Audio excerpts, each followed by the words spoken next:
আসসালামু আলাইকুম। আজকে আপনাদের একটা কেমিক্যালের সাথে পরিচয় করাই দিব। আমরা অনেক সময় দেখি যে আমাদের রুমের ওয়ালগুলো এরকম ড্যাম হয়ে যায়। ৫-৭ বছর পর পর এরকম ড্যাম হয়ে যায়, দেখতে অনেকটা খারাপ লাগে যে রুমের প্লাস্টার চটায় ফেলবো না কি করব, রং কিভাবে করব।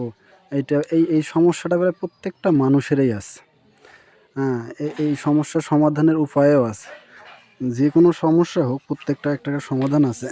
আমি যে কেমিক্যালটা আজকে আপনাদের পরিচয় করে দেবো, সেই কেমিক্যাল সম্বন্ধে আমি বলবো, যেটা আমার মনে হলো যে প্রত্যেককে জানা প্রয়োজন।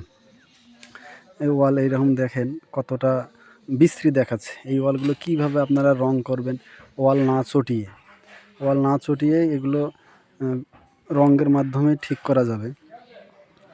একবারে মনে হচ্ছে যে পরিত্যক্ত একটা বিল্ডিং, কিন্তু এটা বেশি না, ৫-৭ বছরের ব্যবধানে এইরকম হয়ে গেছে।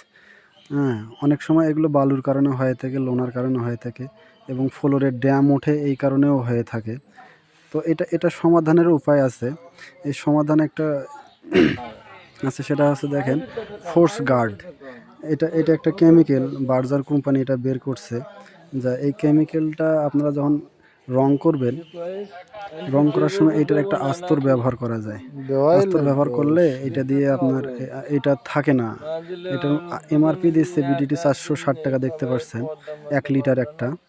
তো প্লাস্টার না, আপনার রং করার সময় এই জিনিসটা ব্যবহার করলে তখন আর কি পুরাতন ওয়ালগুলো থাকবে না, সেগুলো মোটামুটি ঠিক হয়ে যাবে। ১ লিটার বার্জার কোম্পানি। যারা রং করে রেগুলার তারা অবশ্যই চিনবে, এবং এই সমস্যার সমাধান উত্তোলন একমাত্র এই উপায়। রং করার সময় এই কেমিক্যালটা ইউজ করলে ইনশাল্লাহ ওয়ালগুলো ঠিক হয়ে যাবে, আবার নতুনের মতো দেখা যাবে। সো এই কেমিক্যালটা আপনারা সবাই ব্যবহার করতে পারেন, যেটা আমার কাছে মনে হয়েছে এটা প্রত্যেকেরই দরকার। ঠিক আছে, ভালো থাকুন। আসসালামু আলাইকুম।